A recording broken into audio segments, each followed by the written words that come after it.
Hey guys, Uppercut Lance here, and today we gotta go over Jake Paul versus KSI and show the stats, and I will also be sharing my opinion on who I think is better for now and will win a fight between each other right now. Let's go check it out. Alright, so let's start off with Jake Paul. So Jake Paul is 6 foot 1 inch, and that's pretty debatable. There's some sources that say he's actually 5'10" instead of 6 foot 1. So let's just say he's around 6 foot 1, 6 foot. This is what I got from BoxRec, and his reach is 76 inches. His record is 6-0. This is all with amateur and pro, 6-0. He has 5 KOs, and the chances of you getting knocked out by Jake Paul are 83%. Now, if we move on to JJ, his height is 6 feet. His reach is also 76 inches, just like Jake Paul. And his record from amateur to pro is 4 wins, 0 losses, and 1 draw. He has 3 KOs, and the chances of you getting knocked out by JJ in a fight are 60%. Compare that to Jake Paul's 80%. There's a 20% difference right there. But let's also check out their opponents. So Jake Paul's opponents. Jake Paul started off with Deji, right? And that's because JJ fought Logan Paul. It was brothers versus brothers. That's when JJ put the pressure on Jake Paul to fight Gib. And we all know what happened. Jake destroyed Gib in 1 round. That same year, he also fought Nate Robinson. All the memes that came from that, we know Jake Paul won. Then he went on to Ben Askren, and then Tyron Woodley, which is the last one we've seen right now. Now let's go see JJ's opponents. Alright, so KSI's opponents. He's had Joe Weller, which was the start of everything. Then we had KSI versus Logan Paul, which honestly is probably the most exciting YouTube event that's ever happened to this day. Then recently we just had the KSI versus Swarms and KSI versus Luis Pineda, which were really disappointing, but we did get to see KSI active in the ring again. Jake Paul's activity status is he fought August 2018 for Deji versus Jake Paul. Then he fought Gib in January 2020.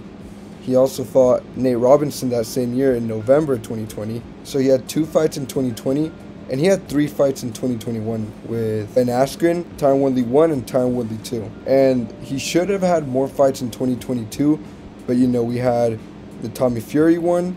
That one was pulled out. The Rottman Jr. one, that one he also pulled out as well.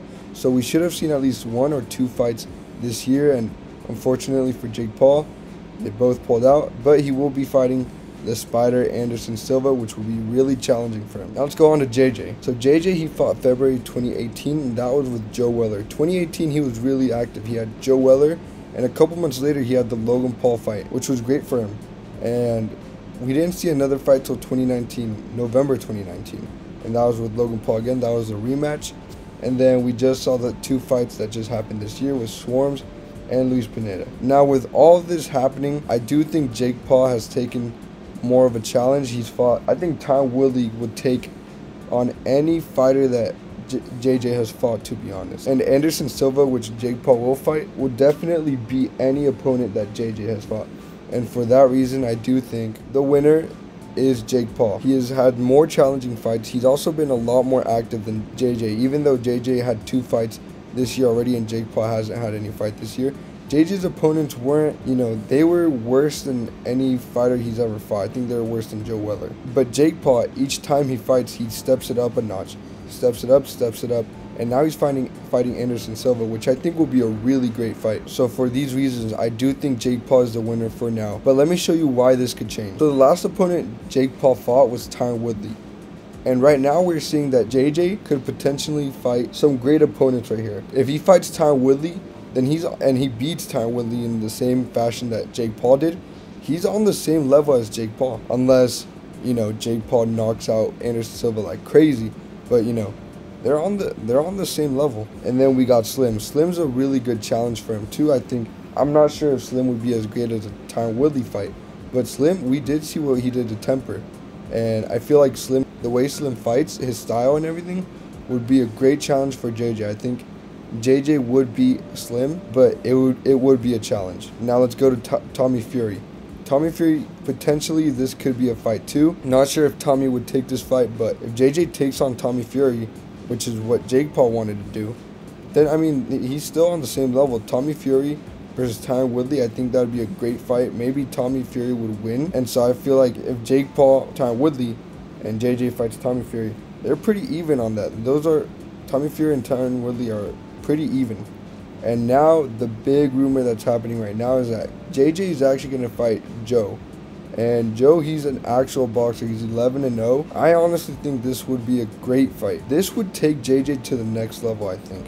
Maybe he might need another fight after that to fight Jake Paul, just because Jake Paul's fighting Anderson Silva, and if Jake Paul beats Anderson Silva, Joe's not going to cut it. JJ's going to need another fight, but this is a great step for JJ. If JJ takes any of these fights and he beats them in a better fashion than Jake Paul beat Tyron Woodley, then JJ has a chance to actually become the winner. And I might have to update this video later on and put JJ as the winner. But for now, this is what I have. I have Jake Paul as the winner right now, but things could change. Now, if you guys liked the video, I would really appreciate it if you guys liked and subscribed. But if you guys disagree, comment as well. I want to know your guys' opinions on this, on the JJ and Jake Paul fight. Hopefully it will happen in December of 2023 in the Wembley Stadium. We'll see, and thank you so much for watching.